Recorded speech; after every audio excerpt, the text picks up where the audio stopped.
বাবুজি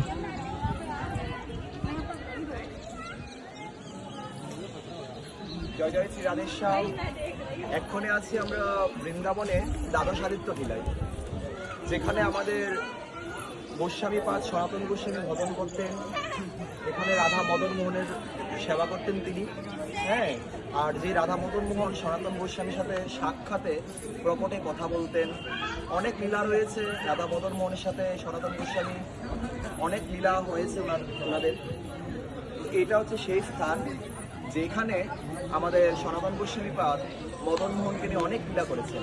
এই যে মন্দিরটা যেখানে আছে, সেই মন্দিরটা একজন সৃষ্টি করে দিয়েছেন। তারও লীলা রয়েছে গ্রন্থের মধ্যে, যে ভগবান কৃষ্ণচন্দ্রের অনুপ্রেরণায় সেই শেঠজি তখন এই মন্দিরটা গড়ে দিয়েছিলেন। আমরা খুবই ভাগ্যবান যে আমাদের আচার্যরা, আমাদের গোস্বামীরা ভগবানকে সাক্ষাতে প্রকটে সেবা করেছে, প্রকটে তাদের সাথে কথা বলেছে। আমরা ধন্য, আমরা এই গৌড়ীয় সম্প্রদায় থেকে আশ্রিত। এটা হচ্ছে সনাতন গোস্বামীর ভজনস্থলী বা রাধা মদন মোহনের যেখানে সেবা হচ্ছে। এখন রাধা মদন মোহন জয়পুরে আছে। যখন এই মুসলমান আক্রমণ হয়েছে বৃন্দাবনে, তখন গোবিন্দ, গোপীনাথ, মদন মোহন, শ্রীনাথজি, বৃন্দাবনের সব প্রকট ঠাকুর তারা জয়পুরে চলে গেছে। জয়পুরের রাজা তখন তাদেরকে বৃন্দাবন থেকে নিয়ে গেছে।